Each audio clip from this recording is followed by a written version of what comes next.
السلام علیکم friends, welcome to کتاب نگری یوٹیوب چینل کتابوں کی نگری میں خوش آمدید۔ میں ہوں آپ کی ہوسٹ اقرا یاسین، اور آج میں آپ کے لیے لے کر آئی ہوں زہرا فاروق حسن کے قلم سے تحریر کردہ خوبصورت ناول درد دل کی تو دوا کی قسط نمبر 50۔ لیکن اس قسط سے پہلے جلدی سے چینل کو کیجیے سبسکرائب، ویڈیو کو کیجیے لائک اور کلک کر دیجیے بیل آئیکن کو۔ اب دیر کیے بنا چلتے ہیں ناول کی نئی قسط کی جانب۔ فائق، اتنی نا امیدی کس لیے؟ اللہ پر بھروسہ رکھو، سب ٹھیک ہو جائے گا۔ مبین نے سر جھکا کر بیٹھے فائق کے پاس بیٹھتے ہوئے نرمی سے ان کا کاندھا سہلا کر تسلی دی۔ مبین، میں اس بار اپنے اندر اب اور حوصلہ نہیں پیدا کر پا رہا ہوں۔ میری آزمائش کب ختم ہوگی؟ کب مجھے معافی ملے گی؟ میرے گناہ کی سزا اب میرے بچوں کو بھی جھیلنی پڑ رہی ہے۔ وہ بہت ہی ہارے سے اپنا سر پکڑ کر بیٹھے ہوئے تھے۔ ان کی آواز ہی نہیں، وہ خود بہت ٹوٹ پھوٹ کا شکار ہو چکے تھے۔ کچھ نہیں ہوا ہے ہمارے بچوں کے ساتھ، دیکھنا 2 دن میں ہی الیار آئے گا سمین کے پاس۔ مبین صاحب ہمیشہ کی طرح پر امید تھے۔ انہوں نے ان کے ساتھ ساتھ خود کے دل کو بھی جیسے سمجھایا تھا۔ نہیں مبین، اس بار ایسا نہیں ہے، تم نے اس کی باتیں نہیں سنی، اس نے کبھی مجھ سے اس لہجے میں بات نہیں کی تھی۔ فائق صاحب نے سر اٹھا کر مبین کو دیکھتے ہوئے بہت دکھ سے کہا تھا۔ تمہیں نہیں ہوگا، مجھے یقین ہے، مجھے اس کی محبت پر یقین ہے۔ ان کا یقین۔ فائق تلخی سے مسکرائے۔ ایلی کو میں نے اپنے ہاتھوں سے پالا ہے مبین، لیکن مجھے لگتا ہے میں پھر سے ہار گیا۔ میں نگار کے ہاتھوں بری طرح سے ہار گیا ہوں۔ ایک بار پھر ایک زین اور فائق ہی میرے سامنے آ کھڑا ہوا۔ میں مبین نہیں بنا سکا۔ اپنے دوست کی طرف دیکھتے ہوئے ان کی آنکھوں میں بیتی یادوں کی راکھ اڑا رہی تھی، دھول اڑا رہی تھی۔ وہ مبین ہے بھی نہیں فائق، وہ الیار ہے، سب سے الگ۔ میں جانتا ہوں اسے، وہ ضرور تم سے معافی مانگنے آئے گا۔ فائق صاحب ان کی طرف دیکھتے ہوئے سر جھٹک کر اسی تلخی سے بولے۔ کبھی کبھی خوش فہمیاں بہت اذیت ناک ثابت ہوتی ہیں۔ مبین نے بس ان کا شانہ تھپک کر آہستہ سے کہا، تمہیں سمین کو سمجھانا چاہیے تھا فائق، شوہر ہے وہ اس کا، اور کون سے میاں بیوی میں لڑائی نہیں ہوتی؟ تم اسے بجائے سمجھانے کے یہاں لے کر کیوں چلے آئے؟ وہ سمین کے لیے بہت فکر مند تھے۔ جب سے وہ آئی تھی بیڈ روم میں خود کو لاک کر کے بیٹھی ہوئی تھی۔ انہیں یقین تھا وہ الیار سے لڑ کر آ تو چکی ہے، مگر کبھی بھی خوش نہیں رہ سکتی۔ یہ آزمائش ہے الیار کی، اور اگر اس میں وہ فیل ہوا نا تو اسے سمین کو بھولنا ہوگا۔ وہ جیسے حتمی فیصلہ کر کے بیٹھے ہوئے تھے۔ فائق، پاگل ہو گئی ہو؟ وہ غصہ ہوئے۔ بس مبین، بہت ہو چکا اب۔ میں اس عورت کی چالوں سے بھر چکا ہوں، میرا دل کرتا ہے اسے شوٹ کر ڈالوں۔ وہ حقیقت میں نگار کے بوجھ سے اب آزاد ہونا چاہتے تھے۔ بہت پہلے انہوں نے اپنے لیے یہ سزا چنی تھی، مگر اب ان کی برداشت کی انتہا تھی۔ فائق، اتنے دن کے صبر کا کیا یہ صلہ دو گے؟ تم نے سارا سے وعدہ کیا تھا۔ مبین نے پھر سے انہیں سمجھانے کی کوشش کی۔ اسی وعدے کا ہی تو پاس تھا کہ نگار کو سالوں سے برداشت کرتا رہا، مگر اب نہیں مبین۔ اگر میری تربیت نے رنگ دکھایا اور الیار واپس پلٹ کر آیا تو اسے اس کا وہی ڈیڈ ملے گا جو اس سے بہت محبت کرتا ہے۔ لیکن اگر اس کی ماں کے خون کا اثر رنگ لایا تو وہ سمین کو اب بھول ہی جائے۔ وہ ایک فیصلہ کر کے کہتے ہوئے تیزی سے وہاں سے اٹھ کر چلے گئے، اور ادھر مبین صاحب اپنا سر پکڑ کر بیٹھ گئے۔ فائق لاکھ تبدیل ہو چکے تھے، مگر اب بھی فیصلہ کرنے میں اسی شدت پسندی کا اظہار کر چکے تھے جس کی وجہ سے آج تک پچھتاوے ان کا نصیب بن گئے تھے۔ سمین، دیکھو تو تم سے کون ملنے آیا ہے۔ وہ بیڈ پر اوندھے منہ لیٹی ہوئی مسلسل بس ایک شخص کو یاد کر رہی تھی کہ اپنے روم میں بابا کی آواز سن کر بہت تیزی سے اٹھ کر باہر نکلی تھی۔ دل میں کئی خوش گمانیاں جنم لے چکی تھیں، مگر لاؤنج میں بیٹھی نیلم بھابھی کو دیکھ کر اس کا دل بجھ گیا۔ سارا جوش چھاگ کی طرح بیٹھ گیا، مگر پھر سر جھٹک کر وہ ان کی طرف خوشی سے بڑھی۔ سمین، بھابھی اپنی جگہ سے اٹھ کر تیزی سے آ کر اس سے لپٹ گئی۔ وہ بھی ان سے محبت سے لپٹ گئی۔ بھابھی سے اس کی دلی وابستگی تھی، وہ اس کی بہن، سہیلی، ہمراز سب تھی۔ کتنی دیر وہ لوگ ایک دوسرے کے گلے سے لگی رہی تھیں۔ مبین صاحب ان دونوں کو مسکرا کر دیکھتے لاؤنج سے نکل کر چلے گئے تاکہ وہ آپس میں اچھے سے بات کر سکیں۔ کیسی ہیں آپ بھابھی؟ ان سے الگ ہو کر وہ بھیگی آنکھوں اور مسکراتے لبوں سے ان کا حال پوچھ رہی تھی۔ تمہارے آنے سے بہت اداس ہوں۔ نیلم نے اس کا ہاتھ تھام کر محبت سے اپنی پیاری سی سہیلی اور چھوٹی بہن کو دیکھا۔ سمین بس اداسی سے مسکرا دی۔ ایسے سب چھوڑ چھاڑ کر کیوں آ گئی سمین؟ جھگڑے کس گھر میں نہیں ہوتے، اور میاں بیوی میں تو ہمیشہ ہی ہوتے رہتے ہیں، مگر ایسے کوئی اپنا گھر چھوڑ کر تو نہیں آتا۔ بھابھی اسے سمجھاتی ہی اسے لے کر پاس رکھے صوفے پر بیٹھ گئی۔ بھابھی یہ اس نوعیت کا جھگڑا نہیں تھا کہ میں آرام سے وہاں اتنی بے عزتی کے باوجود بھی بیٹھی رہتی، اور پھر مجھے تو آنا ہی تھا۔ بھابھی شاید ہمارا ساتھ یہیں تک تھا۔ سمین کے چہرے پر دکھ اور ملال کے رنگ اور گہرے ہو گئے۔ ایسے کیسے یہیں تک تھا؟ پاگل ہوئی ہے، وہ گھر ہے تمہارا، شادی ہوئی ہے تمہاری ایلی کے ساتھ، کھیل نہیں جو جب چاہا ختم ہو جائے گا۔ نیلم نے فوراً سے تیز لہجے میں جھڑکا تھا۔ اچھا رہنے دیں سب، آپ بتائیں بڑی ماں کیسی ہیں، بچے اور بھائی؟ میں سب کو بہت مس کر رہی ہوں۔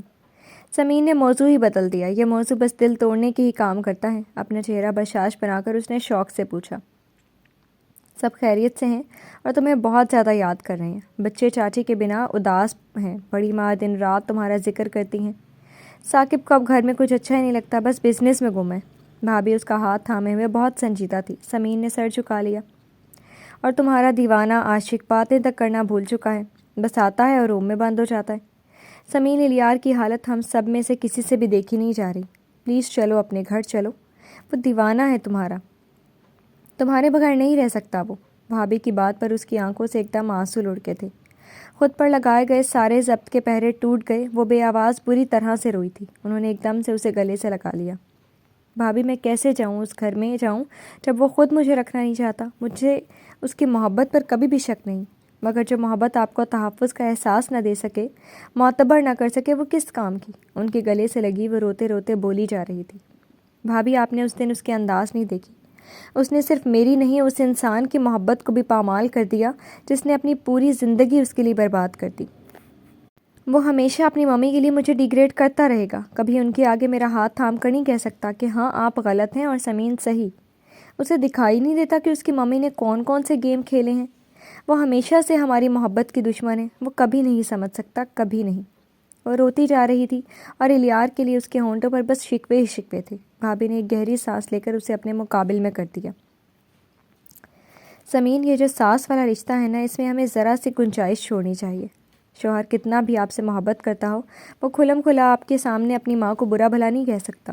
انہوں نے روتی بلکتی سمین کے آنسو پونچھتے ہوئے بہت نرمی سے سمجھانا چاہا۔ میں یہ تھوڑی نہیں کہہ رہی ہوں میں وہ انہیں برا بھلے کہے، مگر کم سے کم سمجھ تو سکتا ہے کہ اس کی ماں کی کیسی فطرت ہے۔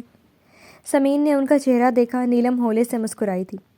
پگلی، ہو سکتا ہے الیار ان کی فطرت، ان کی برائی سے آگاہ ہو، مگر سمین تم یہ مت بھولو وہ تمہارے سامنے اپنی ماں کو برا بھلا نہیں کہے گا، اور نہ مامی کے سامنے تمہاری برائی کرے گا۔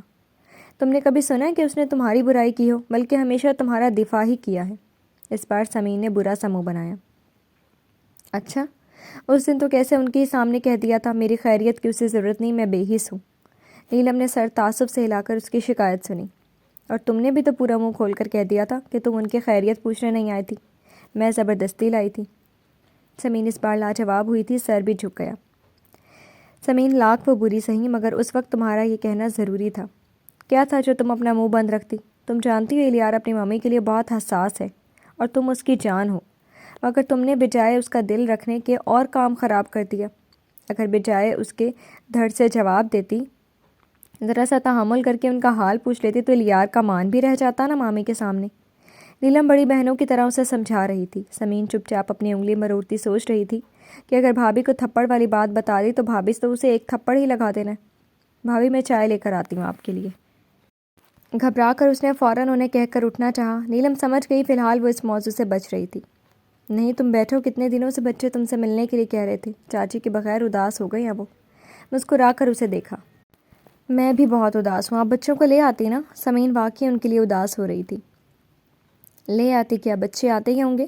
تمہارے بھائی نے آؤٹنگ کا پروگرام بنایا ہوا ہے، انہوں نے شام کا وعدہ کیا، تب تک ہم شاپنگ پر چل رہے ہیں۔ بھابھی سارے پروگرام سیٹ کرتی اس کا ہاتھ پکڑ کر اٹھ گئی۔ ایسے کیسے بھابھی، بابا سے تو پوچھا ہی نہیں۔ سمین گھبرا گئی، بھابھی کے ساتھ شاپنگ کا تجربہ بہت خطرناک تھا، وہ ساری مارکیٹ میں نچار ڈالتی ہیں۔ اس کا کیا، میں انکل سے پوچھ لیتی ہوں۔ وہ اسے گھسیٹتے ہوئے باہر لے آئی۔ بابا کے ساتھ فائق صاحب بھی بیٹھے ہوئے تھے، وہ شاید آفس سے آ رہے تھے، ویسے بھی آج کل وہ کافی رات تک یہیں رہتے تھے۔